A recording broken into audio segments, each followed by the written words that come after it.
I'm David Summers from High Performance Pilot, a show dedicated to improving our performance as aviation professionals.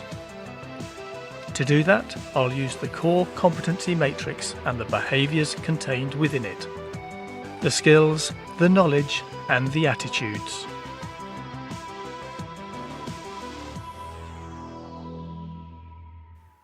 The core competencies should not be seen as 9 individual elements. Effective operation requires them to be used together, effectiveness in one being dependent on effectiveness in the others. They are all interconnected.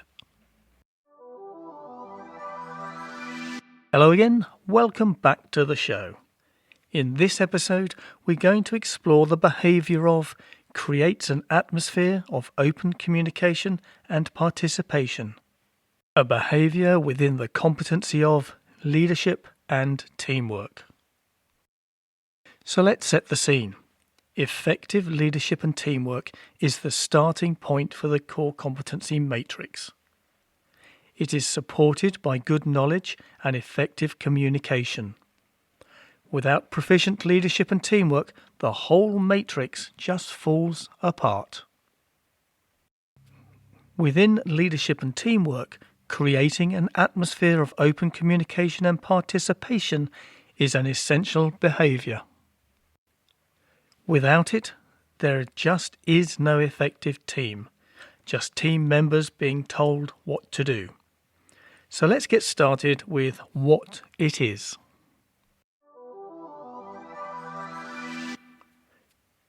This behaviour is about creating an environment where all team members feel comfortable expressing their ideas, concerns, and opinions.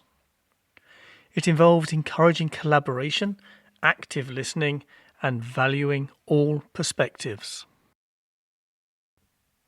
Promoting an inclusive culture where everyone feels empowered to contribute improves the decision-making process and therefore team performance. Now here's why we need to be proficient at it. We need to be proficient in creating an atmosphere of open communication and participation for several vital reasons. Firstly, it's going to enhance safety. If we encourage the timely exchange of information, we will be better able to identify potential threats and so become proactive rather than reactive. Secondly, this behaviour fosters innovation and continuous improvement. If we encourage open dialogue, team members are more likely to share creative ideas and suggestions. If they feel valued, they will be more motivated, giving their best efforts, resulting in increased productivity and job satisfaction.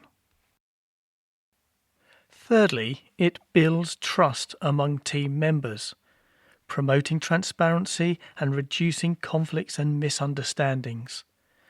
It also nurtures a sense of belonging, leading to team members who are engaged and committed. Now we've looked at what and why, let's examine how we are going to achieve effectiveness. Becoming effective requires a positive effort from both leaders and team members.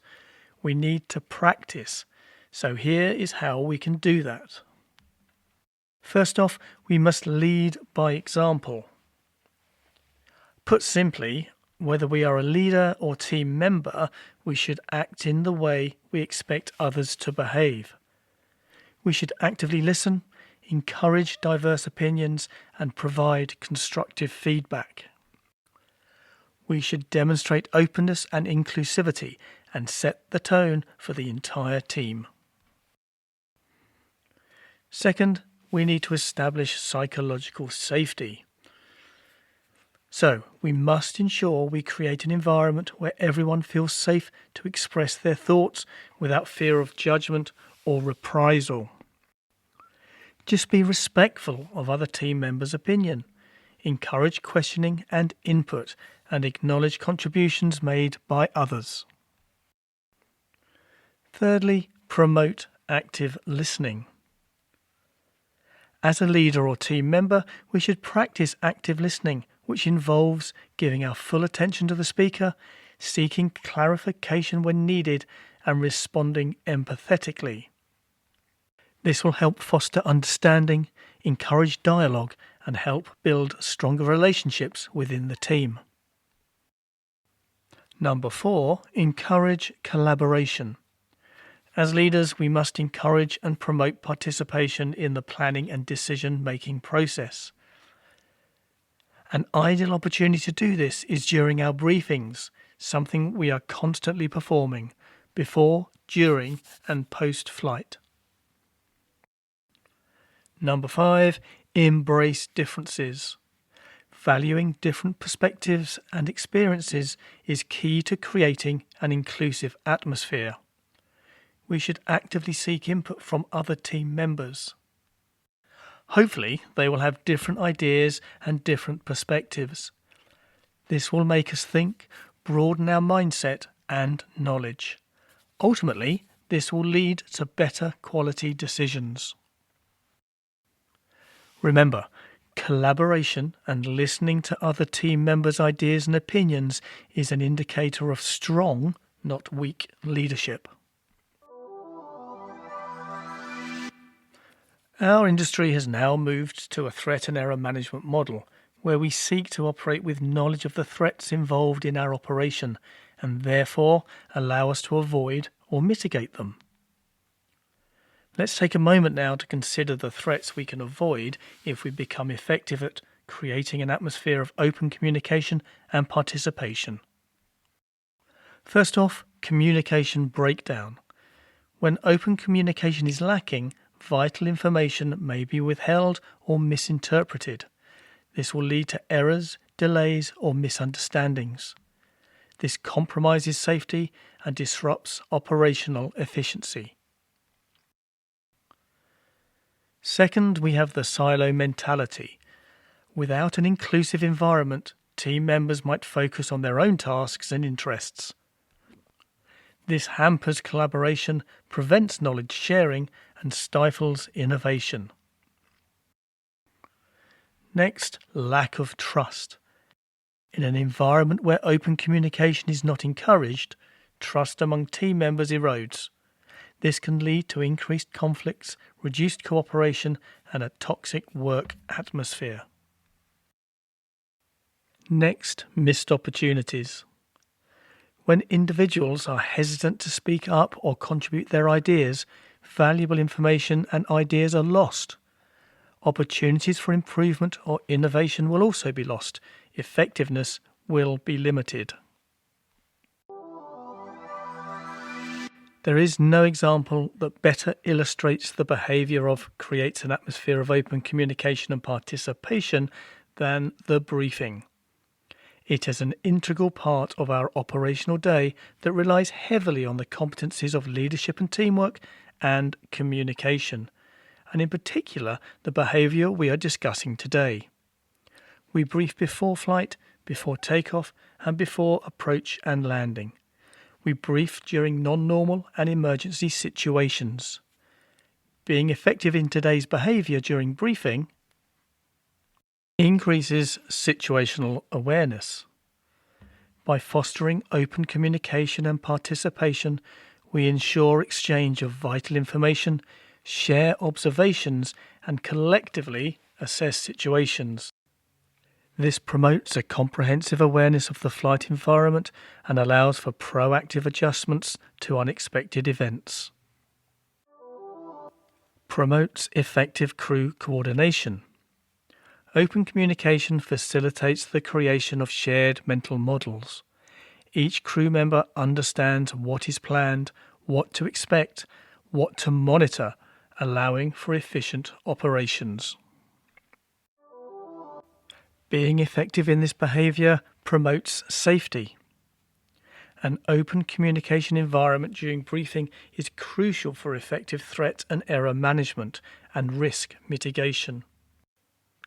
It enables us to openly discuss potential hazards, concerns, or mistakes without fear of judgment or reprisal, and therefore to address them.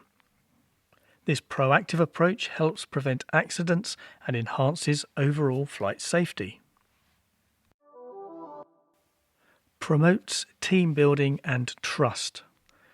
Briefing provides the perfect opportunity for open communication and participation. By encouraging everyone to actively participate and share their thoughts, we create an inclusive and supportive environment. This improves teamwork, morale, and overall job satisfaction, contributing to better performance and a positive safety culture. And lastly, enables effective decision making. Briefing is the point at which decisions are made. Proficiency in the behaviour enables us to engage in constructive discussions, consider multiple perspectives, and gather input from others. This collaborative decision-making process improves the quality of decisions and reduces the likelihood of oversight or cognitive biases. Creating an atmosphere of open communication and participation is an essential behaviour within the core competency of leadership and teamwork. It is vital for ensuring the team achieves effectiveness. Here are the key takeaways. Open communication and participation enhance safety, innovation, and creates a positive work culture. Proficiency requires effort from both leaders and team members. Leading by example, establishing psychological safety, promoting active listening, encouraging collaboration are all key strategies for success. Lack of effectiveness can lead to communication breakdowns, silo mentalities, eroded trust, and missed opportunities. Creating an atmosphere of open communication and participation is a continuous process that requires ongoing commitment and practice from everyone involved.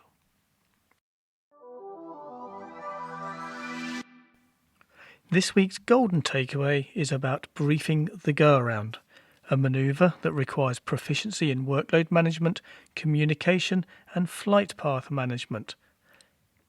Statistically, we will only perform 1 or 2 go-arounds per year outside of the training environment. To mitigate this, during your arrival briefing, role-play how the go-around will be performed, both verbally and by simulating your actions. Literally act out how the go-around will be played out, what the crew say and when they say it, along with what controls and selections the crew will make. This hands-on practice allows us to build up muscle and verbal memory, so when that go-around occurs, we will work seamlessly as a crew.